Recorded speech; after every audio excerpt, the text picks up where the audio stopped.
para venir a seguirnos educando, para continuar educando el alma con el libro de Dios.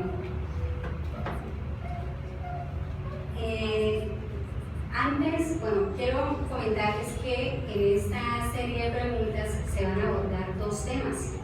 Uno es la influencia del organismo y el otro es idiotismo y locura. Antes de entrar en materia, analizar las preguntas que nos corresponden en esta noche, quiero contarles una historia que está allí en el libro Misioneros de la Luz, en el capítulo 12, Preparación de Experiencias. Y en esta historia nos habla de una mujer dulce llamada Anaquieta. Ella es un ejemplo de ternura, de devoción, pero cuando ella estuvo en la carne, cuando estuvo encarnada,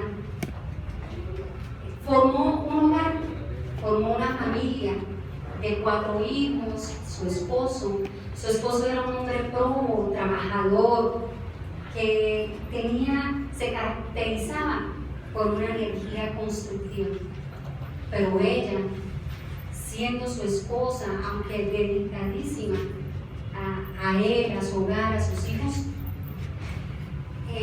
lo contrariaba en el sentido de que no permitía que él corrigiera a sus hijos, que los direccionara, y ella intervenía en esos excesos de ternura materna para con ellos.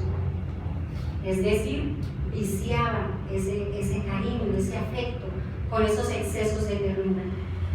Y como consecuencia indirecta de esa forma de sobreprotección para con sus hijos, de ternura excesiva, tuvo como consecuencia que los hijos se desviaran del camino a temprana edad, en su juventud, y cometieran toda clase de excesos, tanto físicos como morales.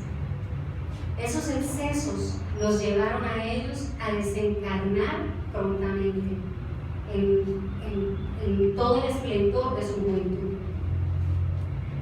Entonces, cuando Anaquieta se encontró allí en la espiritualidad, se dio cuenta de que necesitaba rectificar el daño que había hecho.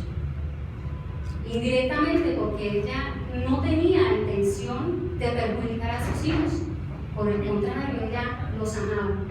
Entonces, ellos, debido a ese comportamiento, cayeron allí a las zonas bajas, zonas inferiores de sufrimiento, de dolor. Y es allí cuando ella pide la oportunidad de volver a la tierra y traerlos nuevamente en su hogar, en el seno de su hogar, para una vez allí direccionarlos de la forma correcta, reparar, rectificar, orientando y ayudándolos en su actuar. Esta petición tardó en cumplirse aproximadamente 30 años. Entonces vemos que no es al acaso que se realiza la programación de las experiencias reencarnatorias. Y como consecuencia de esos excesos, de esos abusos de estos jóvenes, ellos irían a reencarnar en cuerpos defectuosos, 2 de ellos paralíticos, uno con deficiencia mental, y la joven era la que iba a quedar a disposición de la madre, quien iba a quedar en una pronta viudez. Es decir, prácticamente ella iba a ser la que la iba a ayudar en ese proceso, y a sus hermanos, a ver de ellos. Esta historia nos deja ver que efectivamente nuestra existencia, cada uno de nosotros estamos aquí con un propósito. Es desde allí, desde la espiritualidad, que se programa nuestra experiencia reencarnatoria. Y tenemos el cuerpo, tenemos nuestro organismo apropiado para poder vivir las experiencias que necesitamos vivir. Dicho esto, vamos a iniciar con la primera parte del estudio del libro de los espíritus, influencia del organismo. Allí Allan Kardec cuestiona a los espíritus guías de la humanidad. Cuando se une al cuerpo, ¿se identifica el espíritu con la materia? ¿Ustedes qué piensan? Es decir, el cuerpo en el que va a habitar el espíritu tiene alguna característica especial como para que el espíritu diga, me identifico con ese cuerpo en el cual voy a entrar, en el cual voy a vivir, al cual voy a pertenecer. Así como cuando, por ejemplo, nosotros decimos, bueno, yo me identifico con tal persona porque a él y a mí nos gusta la lectura. ¿Será que lo mismo sucede con el espíritu? ¿Se identifica con ese cuerpo en el que va a reencarnar? ¿Ustedes qué piensan? Sí. El espíritu pide cómo hacer para pagar sus deudas. Bueno, veamos qué nos responden los espíritus. La materia es tan solo la envoltura del espíritu, así como la ropa es la envoltura del cuerpo.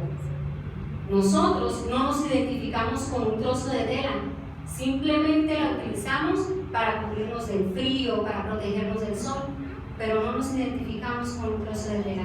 Asimismo sucede con el cuerpo, es simplemente la envoltura del espíritu.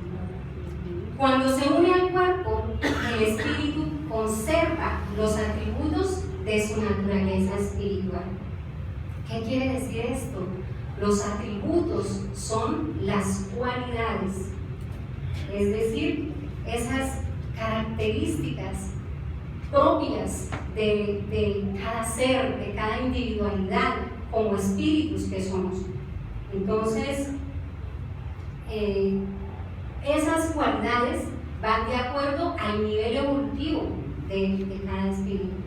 Puede ser sus valores como la benevolencia, la solidaridad, la tolerancia, pero a su vez los antivalores también, el egoísmo, el orgullo, la indiferencia, la envidia, los celos, en fin.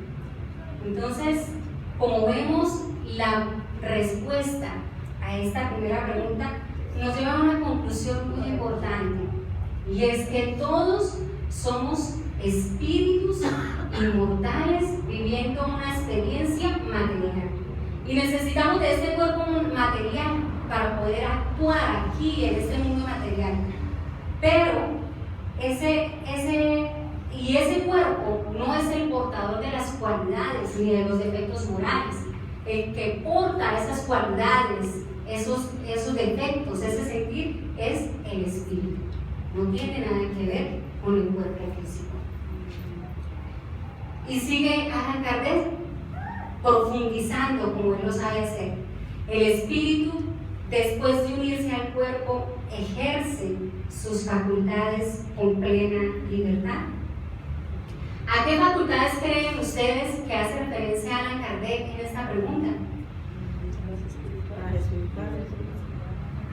Las espirituales, muy bien. Efectivamente, son facultades tanto morales como intelectuales, porque recordemos que nosotros crecemos, evolucionamos en las dos áreas, tanto moral como intelectual.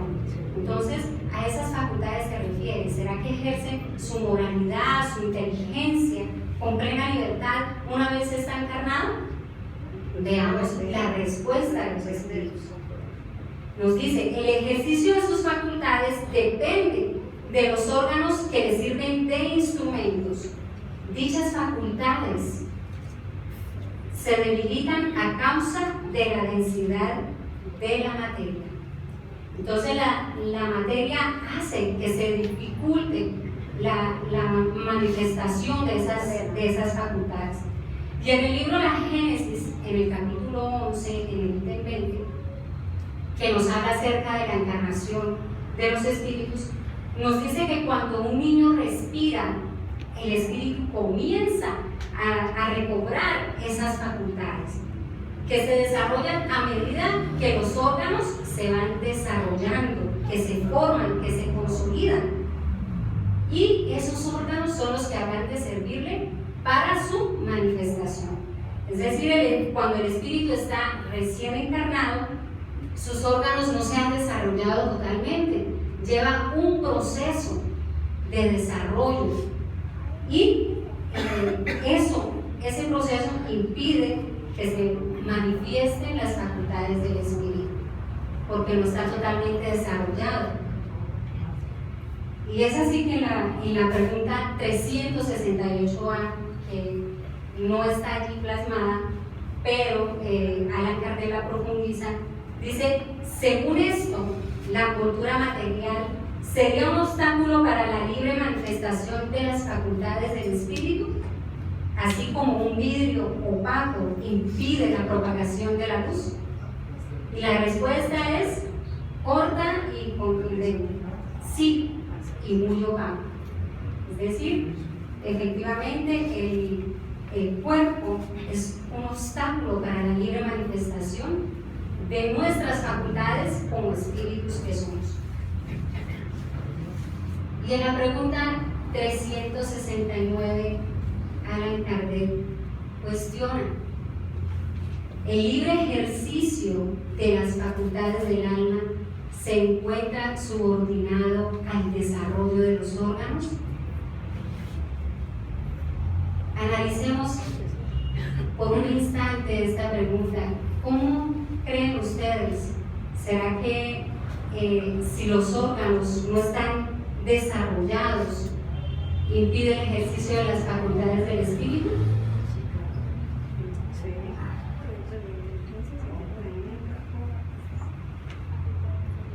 Veamos entonces la respuesta de los espíritus.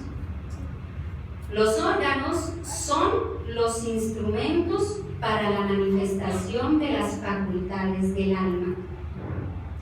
Esa manifestación se encuentra subordinada al desarrollo y al grado de perfección de dichos órganos. Así como la calidad de un trabajo depende de las herramientas con que se lleva a cabo.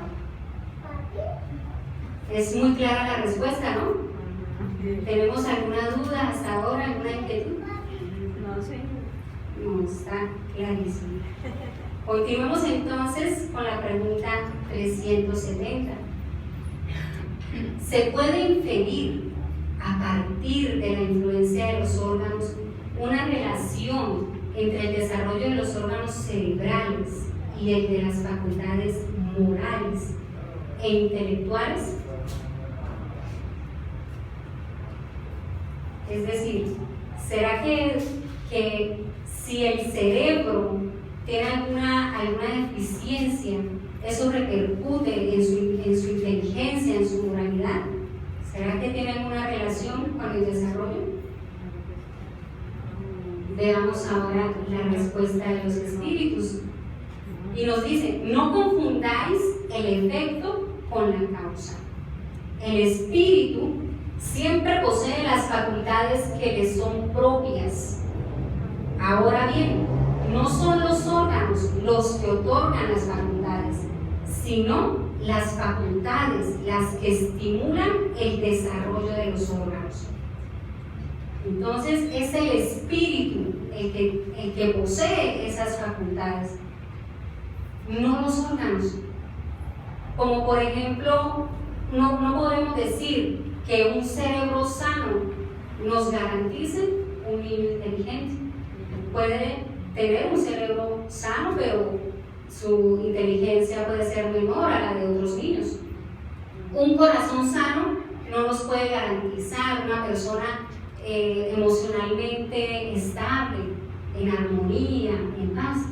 ¿Por qué? Porque eso no depende de los órganos físicos, depende del espíritu como tal, de su ser, de su esencia, de su individualidad.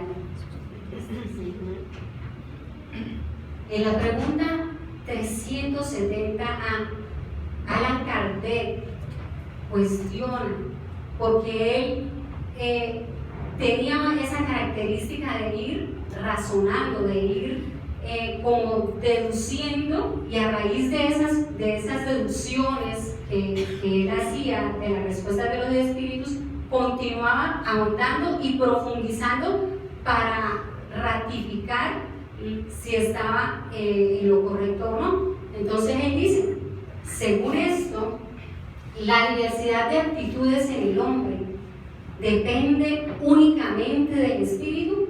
Según las preguntas que hemos ya visto la respuesta, ¿ustedes creen entonces que la diversidad de las actitudes que se tienen, tanto morales como intelectuales, dependen únicamente del espíritu?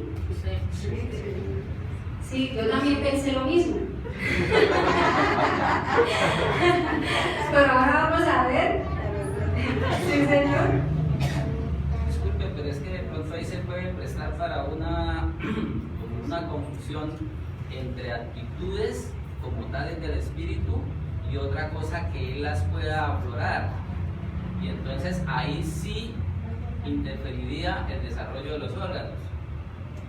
Exactamente. Entonces ya los espíritus nos van a, precisamente con esta respuesta, a aclarar esa inquietud. Nos dicen, únicamente no es un término del todo exacto. El principio de esa diversidad de actitudes reside en las cualidades del espíritu, que puede estar más o menos adelantado. No obstante, hay que tener en cuenta la influencia de la materia que obstaculiza en mayor o en menor medida el ejercicio de sus facultades. Entonces, así como lo expresaba el Señor, que de acuerdo a ese cuerpo, si ese cuerpo tiene ciertas limitaciones físicas, el espíritu va a poder manifestarse en toda su plenitud. ¿Sí? Hay que tener en cuenta esa influencia de la materia que la obstaculiza. Y para ello quise traer este ejemplo de Mozart y Stephen Hawking. Mozart, todos lo conocemos, sí hemos escuchado hablar de él, que fue un compositor, un pianista, un músico excepcional con una capacidad para crear música, para escuchar, para tocar, ¿sí? Y Stephen Hawking, que fue un científico muy ilustre, físico, teórico, astrofísico, cosmólogo y divulgador científico. Vemos en ellos dos una diferencia, y es la alimentación física, ¿sí? Pero esa capacidad intelectual, por ejemplo, de Mozart, se pudo manifestar porque él tenía un cuerpo sano, un cuerpo apto, ¿sí? Que podía desarrollar esas características especiales que él tenía. Desde los 5 años ya componía obras musicales. Pero ¿qué tal si Mozart hubiera encarnado en un cuerpo como el de Stephen Hawking? No hubiese podido desarrollar todas esas aptitudes que él tenía de la música. Y miren, en el caso de Stephen Hawking, a pesar de su limitación muscular, porque él a los 21 años se le diagnosticó la enfermedad de la esclerosis lateral amiotrófica, que consiste en el deterioro progresivo de la capacidad muscular, ¿sí? Y poco a poco se iba paralizando, se iba paralizando su cuerpo, pero esa inteligencia la conservaba. Él, a pesar de eso, recibió muchos reconocimientos a nivel de sus aportes científicos. No lo detuvo la materia densa, porque plasmaba en ella sus facultades. Entonces son dos casos diferentes, pero que nos da a entender que el espíritu es aquel ser inteligente, aquel ser que está sobre la materia. Y pasamos ahora a la segunda parte, que nos habla acerca del idiotismo y la locura.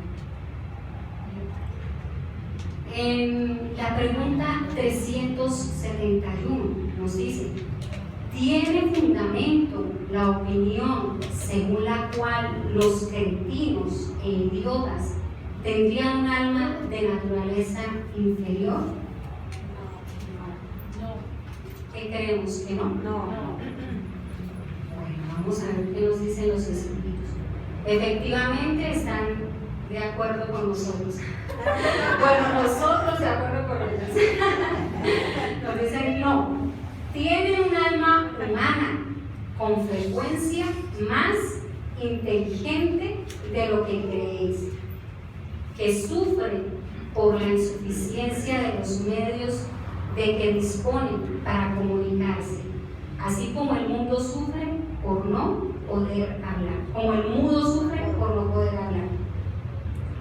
Entonces, nosotros, como espíritus inmortales, vamos realizando esas conquistas, tanto morales como intelectuales, y cuando un espíritu encarna en un cuerpo limitado, en este caso, como es en el cuerpo de una persona llamada idiota, es decir, que padece de una enfermedad que se llama idiocia, ¿sí? Esa enfermedad es un trastorno mental que se caracteriza por una deficiencia muy profunda de las facultades mentales, ¿sí? Y la persona tiene un desarrollo físico normal, pero su mentalidad es como de una persona de 3 años. Y en el cretinismo, para aclarar acá la pregunta, nos dice que es una enfermedad que se caracteriza por el déficit de las dos, tanto de la psíquica, de la mental, como la física, ¿sí? Y va acompañada con deformidades en el cuerpo, o sea, es mucho más limitante. Entonces, nos dice la respuesta que sí, que tienen un alma humana y que con frecuencia es mucho más inteligente, es decir, ha utilizado esa inteligencia de pronto en una existencia anterior, la ha utilizado como medio para hacer daño, ya sea a él o a su prójimo, a las personas que lo rodean. Y por eso sufre, porque se siente allí como aprisionado en ese cuerpo limitado que no le permite el poder expresarse de la mejor manera. Y en la pregunta 372, Allan Kardec cuestiona: ¿con qué fin la providencia crea seres desdichados como los cretinos e idiotas? ¿Qué se nos viene a la mente para poder responder esta inquietud? Ley de causa y efecto, como usted contaba en la historia del inicio. Los jóvenes que se equivocaron y vivieron una vida liviana tenían que renacer por ley de causa y efecto con deficiencias orgánicas. Para darle la oportunidad. Para darle la oportunidad de resarcir. Exactamente. Luz Marina. También puede ser una prueba para ese espíritu avanzar. Una prueba. Aceptación de su dificultad. Exacto. Muy bien. Están muy pilosos. Y me responden los espíritus. Son espíritus que habitan en cuerpos de idiotas como castigo. Vamos a analizar un poco esta palabra aquí, castigo. No es que Dios nos castigue. Dios es un Padre de amor, es un Padre de bondad, es un Padre de oportunidades. Él no castiga. Nosotros somos herederos de nosotros mismos. Todo lo que nosotros hemos sembrado es lo que cosechamos. En este presente, en este momento en el que nosotros nos encontramos, estamos sembrando ya para un futuro y estamos recogiendo lo que ya sembramos, sea bueno o no tan bueno. Entonces, no es ese castigo, no es ese Dios castigador, sino son las consecuencias de nuestros propios actos. Y continúa, padecen por el constreñimiento que experimentan y por la imposibilidad de manifestarse a través de órganos no desarrollados o defectuosos. Ese es el sufrimiento del espíritu, allí aprisionado en un cuerpo que no le va a permitir la libre expresión, no le va a permitir el poder desarrollar sus facultades, el poder hacer tantas cosas que quisiera hacer. Y el espíritu está allí aprendiendo de esa experiencia. Entonces, no es inútil la existencia de las personas, cretinos o idiotas. Y Allan Kardec continúa. Entonces, ¿es correcto decir que los órganos no influyen en las facultades? Es incorrecto decir que los órganos no influyen en las facultades. Y ellos esclarecen. Nunca dijimos que los órganos no influyen. Ejercen una influencia muy importante sobre la manifestación de las facultades, pero no las otorgan. Ahí está la diferencia. Los órganos no otorgan las facultades del espíritu, sino que de pronto las impiden, las obstaculizan para que no se puedan manifestar, pero no otorgan las facultades. Y nos dice, un buen músico no podrá tocar correctamente un instrumento defectuoso, pero eso no significa que dejará de ser un buen músico. Entonces, si el músico va a tocar la guitarra, pero le falta una cuerda, las otras están desafinadas, va a salir una melodía deficiente. ¿Sí? Lo mismo sucede con el espíritu encarnado en un cuerpo defectuoso. No va a poder manifestarse de la mejor manera. Y en la pregunta 373 nos dice, ¿cuál es el mérito de la existencia de seres que, como los idiotas y los cretinos, al no poder hacer el bien ni el mal, no pueden progresar? ¿Será que el hecho de venir en un cuerpo limitado es un impedimento para el progreso? ¿Ustedes qué creen?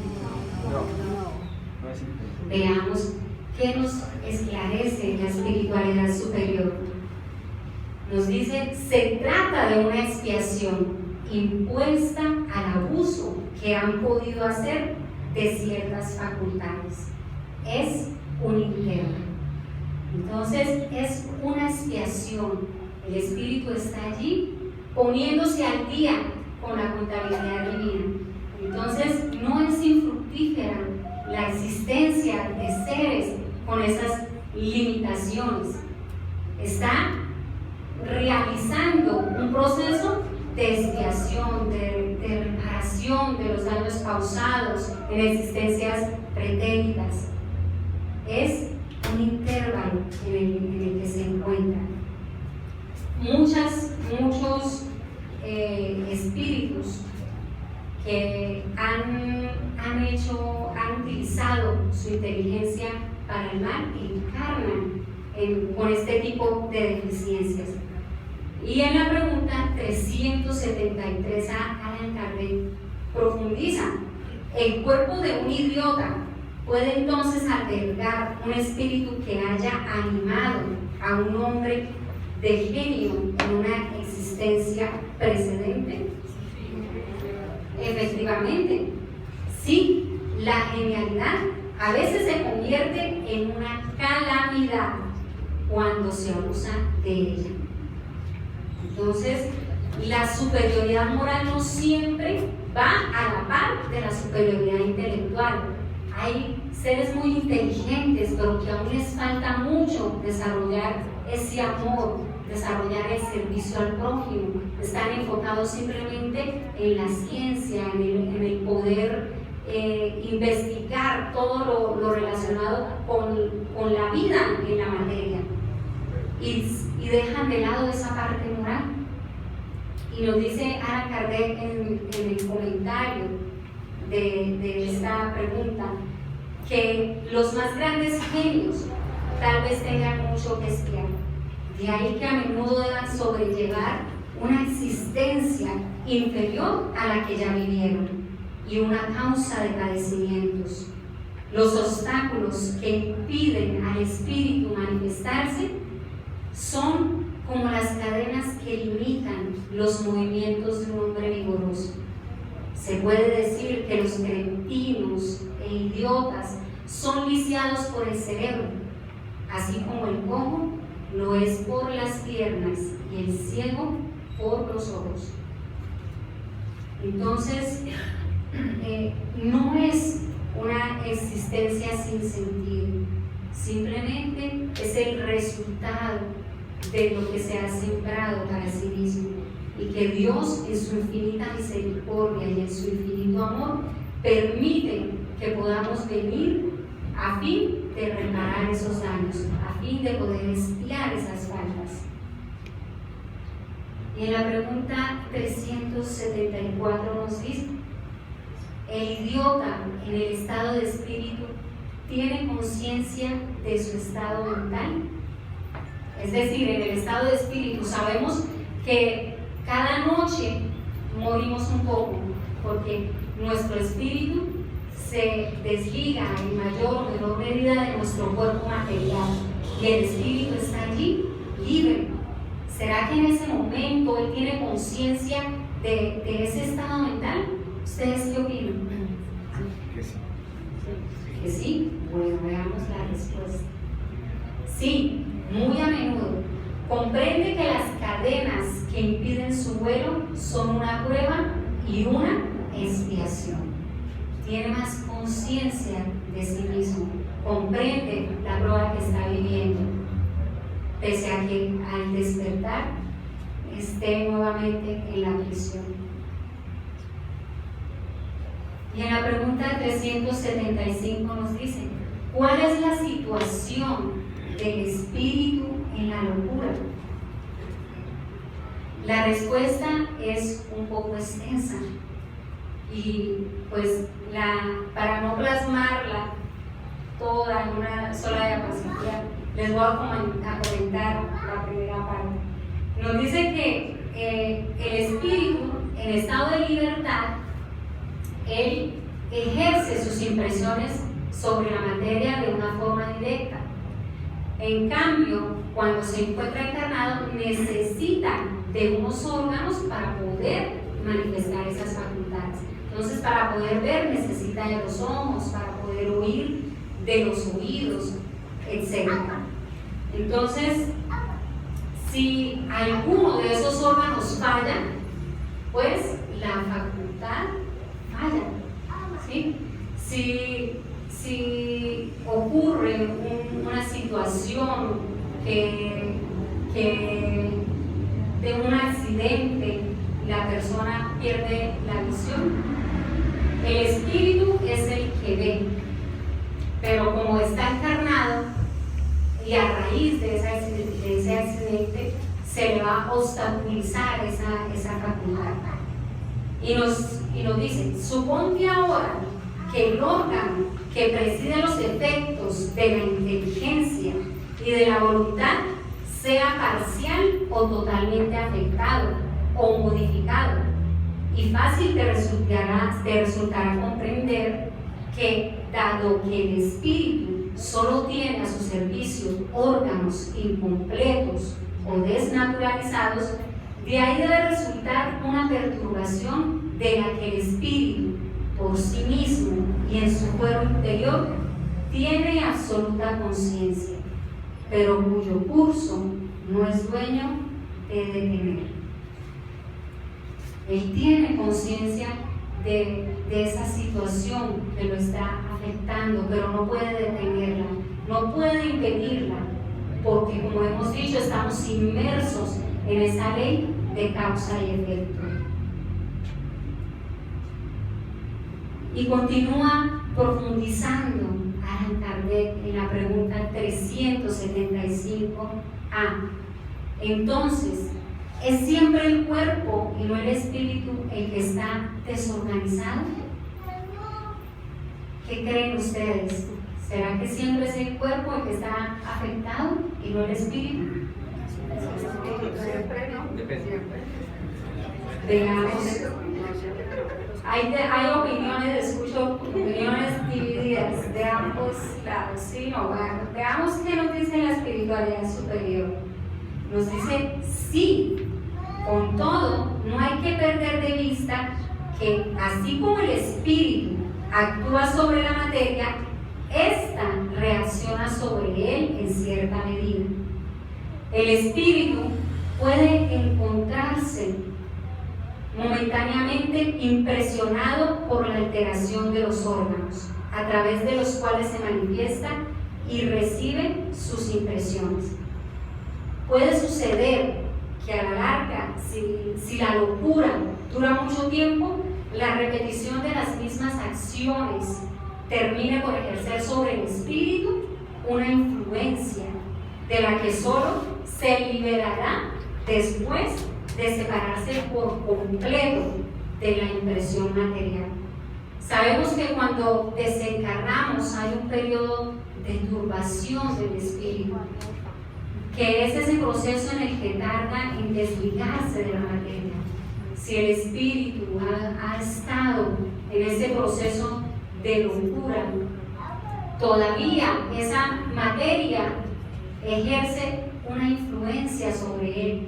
O sea, todavía él siente las impresiones y podría llegar a pensar todavía que está en ese estado de locura. Pero el espíritu no está loco. El espíritu no es el que está loco. Es el órgano, el cerebro, el que se encuentra afectado con una predisposición orgánica a la locura. Y esta predisposición termina una vez se corten los lazos con la materia, los lazos materiales, cuando ya se desprende totalmente el espíritu de la materia.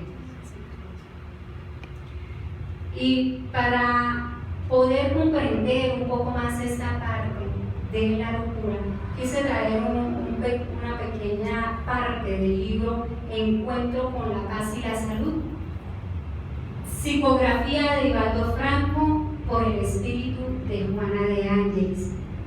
Aquí la mentora espiritual nos enseña: cualquiera sea la hipótesis según la cual se lo examine, el paciente esquizofrénico es un espíritu desorientado que, cargado de culpas del pasado, trata de refugiarse en la alienación a través, espontáneamente, de los fenómenos orgánicos y psicológicos que imprimió el periespíritu en los genes encargados de su organización biológica. Entonces, como vemos allí, las culpas del pasado hacen que él se refugie en una alienación mental, evadir la realidad que lo atormenta, esa debilidad. Y el periespíritu es el modelo organizador biológico, imprime esos genes para que se dé en esa organización biológica, en su estructura, en su cuerpo, la predisposición para padecer la locura. A eso se debe que tales espíritus conflictivos reencarnen invariablemente a través de personas que reúnan los factores preponderantes para la formación fisiológica que propicien la instalación del trastorno psicótico profundo. Entonces, no es que la persona que viva esta situación sea por el acaso que la esté viviendo, no, tampoco. Todo es a causa de lo que ella misma ha forjado para sí. Las culpas, cuando no hay ese proceso de autoperdón, de recuperación, de dejar los hechos negativos atrás, de no superarlos, llevan a estos estados, a culpas difíciles de superar. De ahí la importancia de trabajar en ese autoperdón que nos pueda conducir a ese equilibrio mental y espiritual. Y en la pregunta 376 nos dice: ¿a qué se debe que la locura conduzca a veces al suicidio? ¿Qué podemos pensar? ¿Por qué hermanos que han padecido esta situación de la locura han terminado por suicidarse? ¿Cuál podría ser la razón? Influencia espiritual, no soportan las pruebas.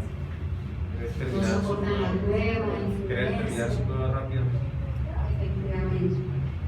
Y los espíritus nos dicen, el espíritu sufre por ese constreñimiento que siente de no poderse manifestar libremente, y por eso buscan la muerte, el poder cortar esos lazos, porque se siente aprisionado, quiere liberarse, ¿sí? Y sufre por ese constreñimiento.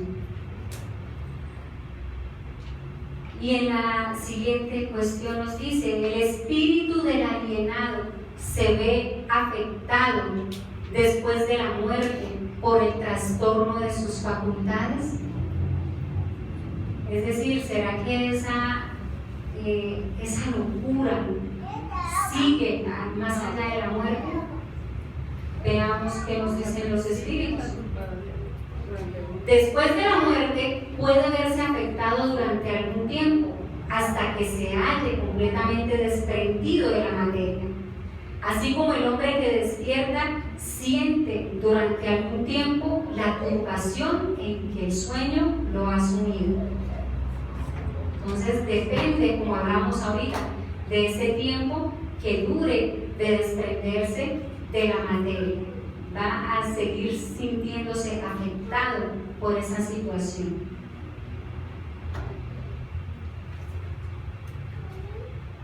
Continuando, el maestro Allan Kardec, indagando a los espíritus guías de la humanidad, en esta pregunta nos dice: ¿de qué modo la alteración del cerebro reacciona sobre el espíritu después de la muerte? Veamos la respuesta. Se trata de un recuerdo. Un peso oprime al espíritu, y como no ha tenido conocimiento de lo sucedido durante su locura, siempre necesita algún tiempo para ponerse al corriente. Cuanto más haya durado la locura en vida, es decir, si duró mucho tiempo padeciendo de la locura, se va a sentir mucho más ese constreñimiento después de la muerte, va a ser más duradero. Mientras que el espíritu desprendido del cuerpo, cuando el espíritu está desprendido del cuerpo, sigue impregnado por la ligación de esos lazos. Entonces, después de la muerte no es que la persona ya volvió, recobró su lucidez porque está llena de espiritualidad. No, todo lleva su tiempo, todo es un proceso. Ya para finalizar, quiero compartir con ustedes un mensaje de Juana de Ángeles a través de la psicografía de Divaldo Franco, que nos dice: tu vida posee un alto significado. Descubre el sentido de la existencia y para qué te encuentras aquí. Esta es tu principal tarea. Muchas personas, por ignorancia, colocan los objetivos que deben alcanzar en las cuestiones materiales y al conseguirlos se quedan con tedio, sufren frustraciones y permanecen tan desdichados como aquellos que nada lograron. Si observas el lado espiritual de la vida la necesidad de iluminarte con el pensamiento divino, toda tu marcha se realizará segura y fructífera. Nadie puede sentirse completo si no estuviere en constante unión con Dios, fuente generadora del bien. Qué mensaje tan lindo nos regala Juana de Ángeles, para que podamos tener siempre presente que la vida es una gran oportunidad de trabajo, una oportunidad de servicio, de trabajar en nosotros mismos para crecer, porque somos espíritus inmortales y estamos en ese proceso de conquista de virtudes, de conocimientos que nos ayuden a elevarnos en esas dos alas, tanto la moral como la intelectual. Entonces, queridos hermanos, esa es la invitación en esta noche, que podamos ver en la vida, en nuestra existencia, esa gran oportunidad. Ya a partir de este momento podemos trabajar, porque ya el pasado quedó atrás. Y como decía el chico Xavier, nadie puede volver atrás y hacer un nuevo comienzo, pero cualquiera puede empezar hoy y hacer un nuevo fin. Empecemos desde hoy a escribir nuestro futuro, a escribir nuestro porvenir con las buenas acciones, con el amor al prójimo, con el perdón, con la tolerancia, con la comprensión, para que entre todos podamos buscar y encontrar esa unión, esa fraternidad, ese amor que reine en la tierra. Muchas gracias.